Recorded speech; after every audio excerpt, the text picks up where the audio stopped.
aussi longtemps que le monde sera, il y aura toujours des coins dans le monde où l'information n'ira pas vite. Face aux inégalités et aux violences basées sur le genre, le dialogue interconfessionnel s'impose comme une voie essentielle vers la justice et la dignité humaine. C'est dans cette dynamique que l'ONG Espoir de la famille a organisé le mercredi 14 janvier 2026 un forum interconfessionnel pour la justice de genre et la dignité humaine. Nous voyons qu'il y a une inégalité.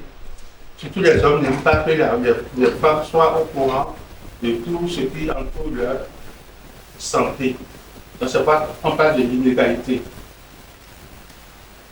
Donc, en raison des disparités liées au genre. Réunissant 25 leaders religieux et communautaires issus de différentes confessions du Bénin, ce forum a offert un cadre privilégié d'échange autour des fondements des textes sacrés abordés sous l'angle de l'égalité, de la dignité, de la non-violence et de la sacralité du corps, tout en mettant l'accent sur la lutte contre les violences basées sur le genre. La femme à l'image de l'homme. C'est pas ce que la Bible dit. La Bible dit qu'elle a créé l'homme et la femme à son image. Ça veut dire quoi? Il n'a pas mis une différence. Ou bien c'est dans la Bible, on a dit que ceux qui ont compté leur côte là, ils ont trouvé combien? On a compté, les hommes ont trouvé les 9 là et les femmes les 7. Donc ça veut dire que, est-ce que c'est dans la Bible qu'on nous a dit que l'homme a 9 côtes? Et que la femme, c'est des construits, d'accord, c'est des constructions sociales. C'est ce qu'on nous a dit. Par exemple, je dis ça à mes enfants disent à leurs enfants, ils disent ainsi, et ça c'est pourquoi c'est devenu au fait la norme, alors que c'est des mensonges. Aujourd'hui, je pense que c'est bien de réunir les leaders religieux parce que, qu'on le veuille ou pas, beaucoup de personnes se tournent vers eux. Qu'on le veuille ou pas, c'est des personnes qui sont beaucoup écoutées et c'est des personnes vers qui les gens ont beaucoup plus de facilité à s'ouvrir. Donc, il faut qu'ils aient l'information et à leur tour maintenant de partager l'information et de transformer l'information en action. Donc aujourd'hui, nous sommes comme des ambassadeurs que l'ONG envoie dans le pays, dans nos différentes religions, et pour devenir justement ambassadeurs de cette bonne nouvelle, si je peux le dire ainsi. Et donc, il y a des gens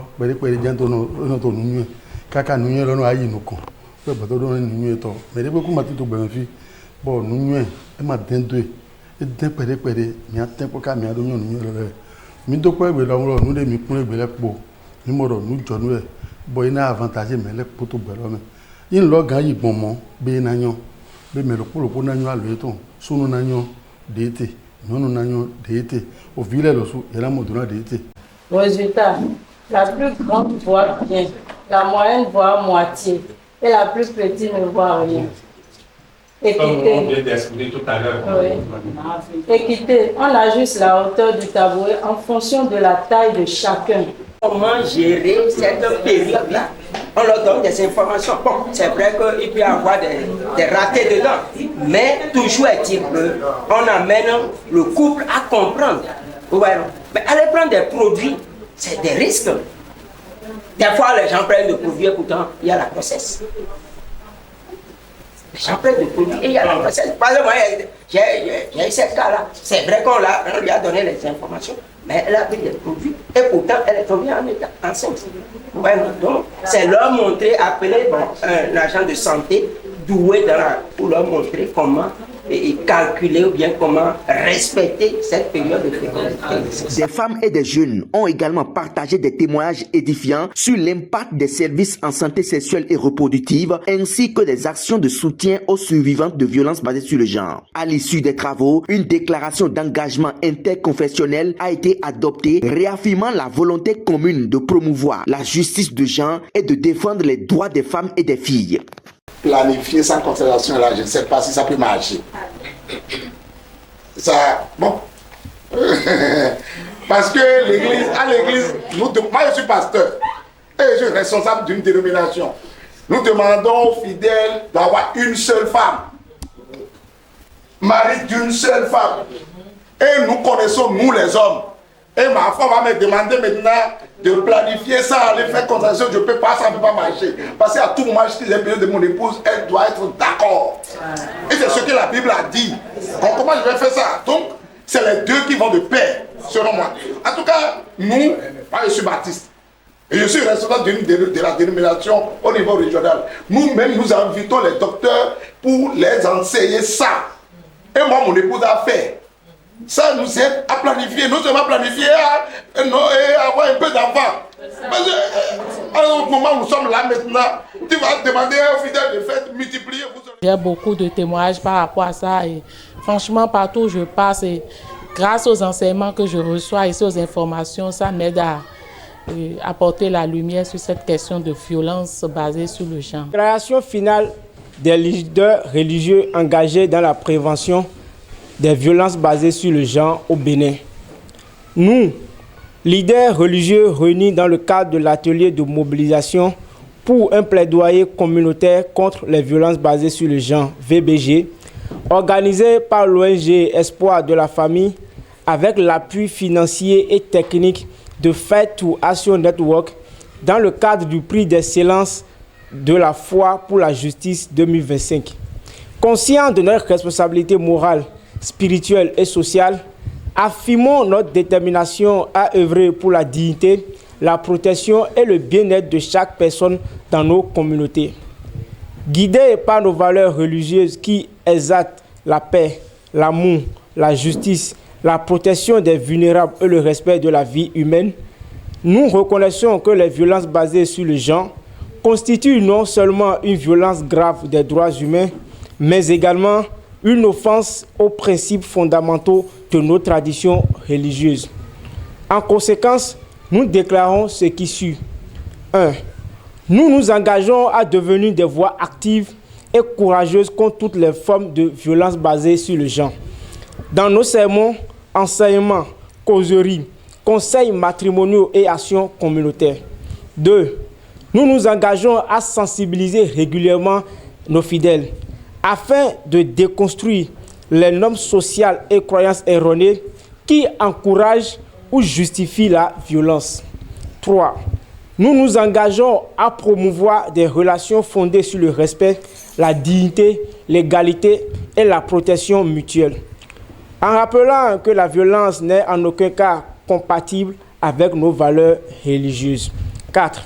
Nous nous engageons à collaborer avec les autorités locales, les services sociaux et les organisations communautaires pour référer, accompagner et soutenir les survivants des violences basées sur le genre en toute confidentialité, bienveillance et dignité. 5. Nous nous engageons à travailler main dans la main entre confessions religieuses pour bâtir une communauté unie, solidaire et résolue à mettre fin aux violences basées sur le genre dans nos villages, quartiers, communes et nations. 6. Nous nous engageons à porter ce plaidoyer au-delà de nos lieux de culte, dans les familles, les écoles, les espaces publics, les médias et les instances décisionnelles locales. 7.